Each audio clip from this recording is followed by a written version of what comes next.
SSC 26, 27, 28 batch যারা রয়েছে তাদের জন্য ত্রিকোণমিতি এই দুইটা এমসিকিউ খুবই গুরুত্বপূর্ণ। খেয়াল করে দেখো, বলেছে চিত্রের সাইন থিটা কত। তো তোমাকে যখন এরকম একটা চিত্র দিয়েছে, এরকম একটা চিত্র দিয়ে তোমাকে বলেছে কি এটা থিটা বলেছে, এটা 13 বলেছে, এটা 12 বলেছে। তো তোমাকে বলেছে সাইন থিটা, তাহলে এটা যখন থিটা, থিটার বিপরীতে থাকে লম্ব, মনে রাখবা। তাহলে এটা হচ্ছে লম্ব, এটা এ, এটা বি, এটা হচ্ছে সি, তাহলে এটা হচ্ছে লম্ব এ বি। আর ভূমি কোনটা? ভূমি হচ্ছে এটা, আর অতিভুজ হচ্ছে এটা। তাহলে আমরা জানি সাইন থিটা সমান কি? সাইন থিটা সমান হচ্ছে লম্ব বাই অতিভুজ। তাহলে লম্ব বাই অতিভুজ মানে কি? এবি বাই এসি, তাই তো?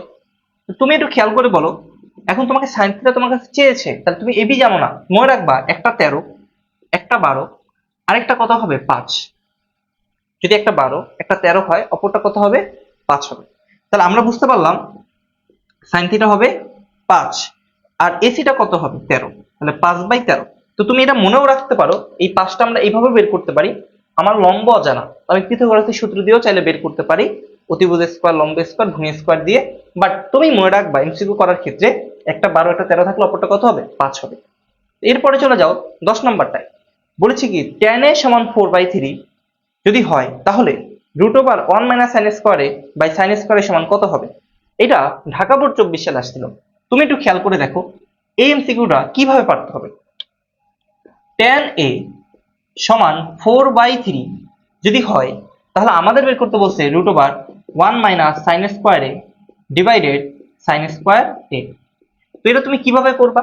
তুমি একটু খেয়াল করো, উপরে 1 - sin স্কয়ারে আছে, 1 - sin স্কয়ারে থাকলে লেখা যায় cos স্কয়ারে, অথবা 1 - cos স্কয়ারে থাকলে লেখা যায় sin স্কয়ারে, এটা জানতে হবে। আর নিচে কি হবে? sin স্কয়ারে। Okay fine. তাহলে cos বাই sin মানে কি লেখা যায়? cot লেখা যায়। cos বাই sin মানে কি লেখা যায়? cot লেখা যায়। তাহলে cot স্কয়ার a লিখতে পারি আমরা। ফাইন। এখন a স্কয়ার রুটে কেটে দাও, তাহলে পড়ে থাকবে cot a, পড়ে থাকবে। আমাকে বলেছে tan a সমান 4/3।